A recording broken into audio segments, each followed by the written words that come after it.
Kementerian Agama menggelar sidang isbat untuk menentukan Idul Adha 10 Zulhijjah. Dari hasil sidang, Idul Adha akan jatuh pada hari Jumat 31 Juli mendatang. Sallallahu alaihi wasallam kepada keluarga, sahabat dan pengikutnya. Sidang isbat penentuan awal Zulhijjah sekaligus jatuhnya Idul Adha 10 Zulhijjah digelar dengan menerapkan protokol kesehatan. Sidang turut dihadiri perwakilan Kemenak, Komisi 7 DPR dan Majelis Ulama Indonesia.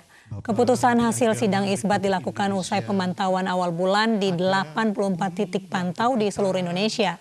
Dari titik-titik tersebut terdapat lebih dari 12 titik bisa melihat hilal.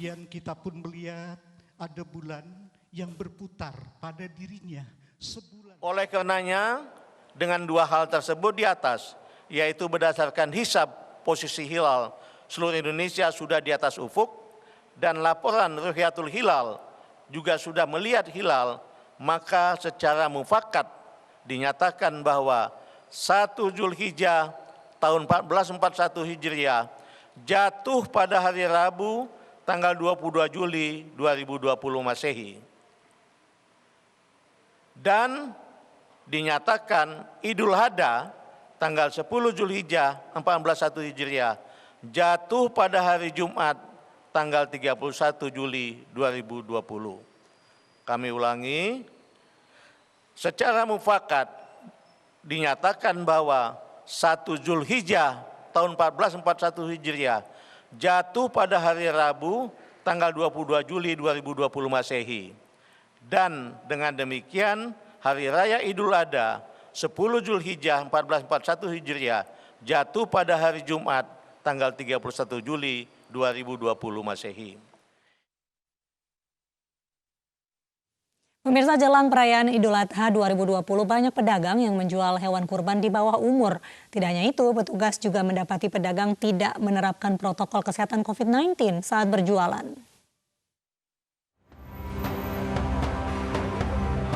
Petugas dari Dinas Pertanian dan Peternakan Kabupaten Tangerang menyisir lapak penjualan hewan kurban di sepanjang Jalan Raya Legok Curug Kabupaten Tangerang, Banten. Dalam penyisiran ini, petugas memastikan apakah hewan kurban layak dijual atau tidak, meliputi kesehatan dan umur hewan kurban.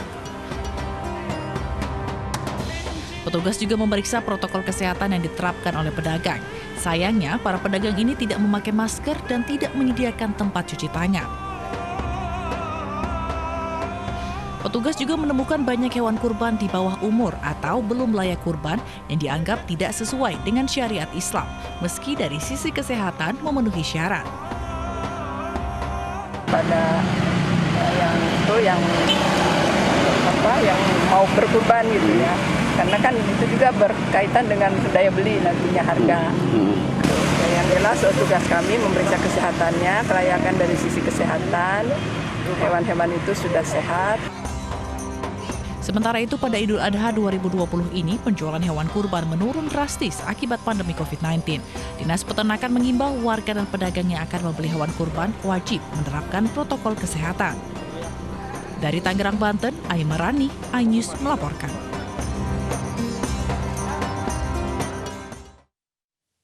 Kita ke informasi di mana 4 pekerja bangunan di Semarang, Jawa Tengah tewas tertimpa tembok pembatas yang roboh siang tadi. Kecelakaan terjadi saat para pekerja sedang mengerjakan gorong-gorong pembangunan sebuah hotel.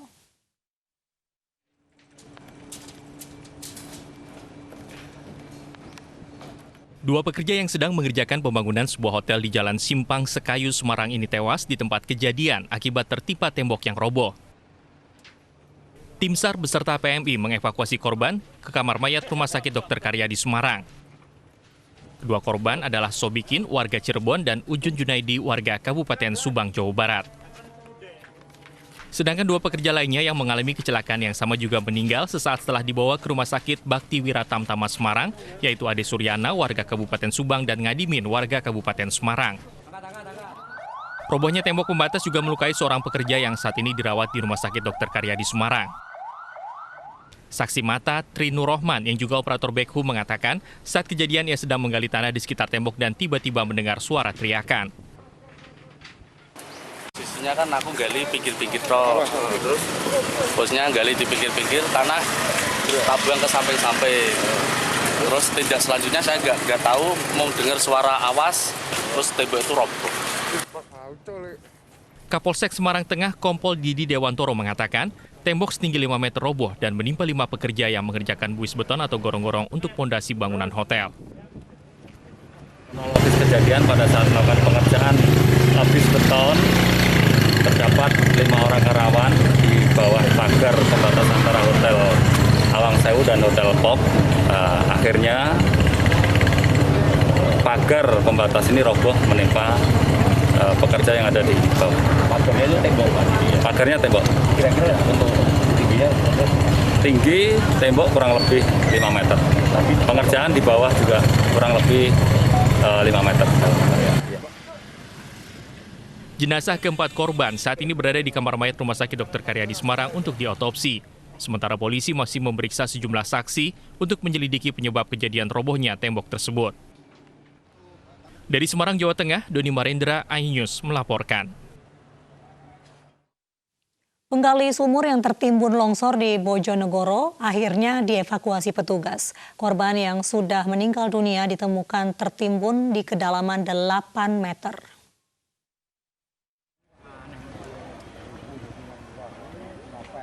Setelah pencarian selama 2 hari, petugas gabungan akhirnya menemukan jenazah Saki, 48 tahun warga desa Megale, Bojonegoro.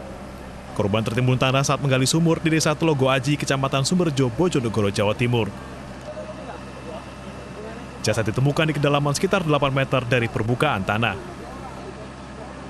Medannya sulit karena posisi sumur yang digunakan oleh korban bekerja itu labil tanahnya, sehingga bus decker yang digunakan untuk material pembangunan sumur itu bergeser.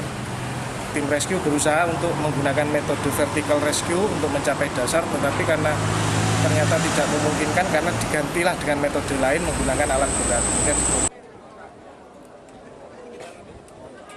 Peristiwa ini bermula pada Minggu sore.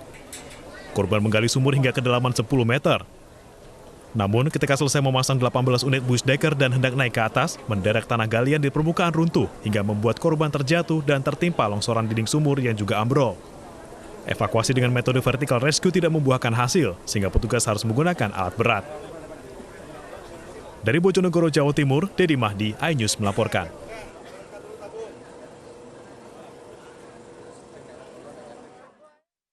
Sementara itu pemirsa, 38 orang meninggal dunia dan 6 orang hilang karena banjir bandang di Luwu Utara, Sulawesi Selatan.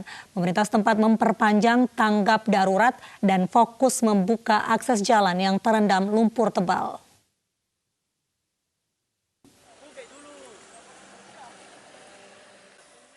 Tanggap darurat bencana banjir bandang di Luwu Utara, Sulawesi Selatan diperpanjang 1 bulan ke depan. Selain fokus mencari orang hilang, pemerintah setempat akan merelokasi seluruh pengungsian dan akan fokus pada satu lokasi yang sama dalam 2 hari ke depan. Selain itu, pembenahan jalan juga dikebut mengingat akses jalan Trans Sulawesi sebagian besar terendam lumpur tebal karena banjir bandang lalu. Kami telah menetapkan selama 1 bulan. Nah sekarang ini sudah hari ke-9. Hingga saat ini Bu, berapa korban yang sudah ditemukan? Informasi terakhir 38 yang meninggal dunia, 59 yang luka-luka dan ada 6 yang masih dalam pencarian. Belasan ribu orang mengungsi karena bencana ini, bahkan mereka mulai terserang penyakit karena minimnya fasilitas di tempat pengungsian. Bencana ini menimpa 5 kecamatan. Dari Kabupaten Luwu Utara, Sulawesi Selatan, Nasruddin Rubak, iNews melaporkan. Warga korban banjir Kabupaten Wajo, Sulawesi Selatan membutuhkan sembako untuk bertahan di tengah banjir. Sementara itu puluhan anak-anak yang berada di posko pengungsian tetap belajar online didampingi orang tua.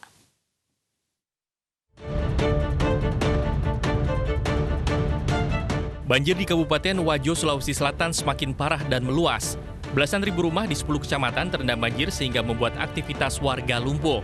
Banjir meluas disebabkan aliran air dari hulu yang membuat sungai Walenai dan Danau Tempe meluap.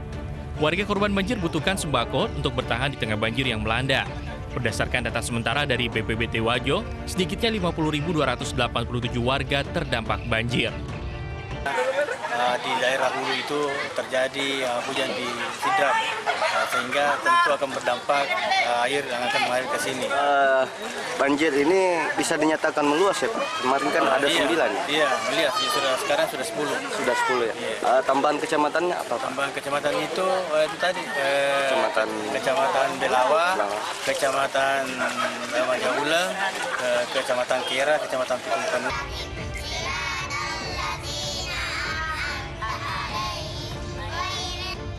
Sementara itu, puluhan anak-anak yang berada di posko pengungsian tetap belajar online. Meski di tengah bencana banjir tak menyurutkan semangat anak-anak belajar didampingi orang tuanya. Namun dalam proses belajar online, mereka terkendala pulsa untuk mengirim foto ke gurunya. Mereka berharap Dinas Pendidikan Wajo membantu sarana pendidikan untuk anak-anak di tenda pengungsian. Itu sampai pusing karena mau mengirim fotonya anak-anak ke gurunya, kehabisan data. Gitu ya. Nah, mudah-mudahan dari Dinas Pendidikan, mudah-mudahan bisa turut membantu keadaan anak-anak kita, memberikan data atau fasilitas belajar mengajar yang lainnya, agar anak-anak bisa belajar kembali. Sedikitnya 1.100 warga terpaksa mengungsi ke posko pengungsian karena banjir yang semakin parah.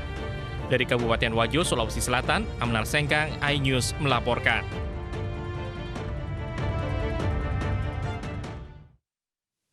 Terdesak kebutuhan ekonomi, seorang ibu menjual buah hatinya seharga 3 juta rupiah.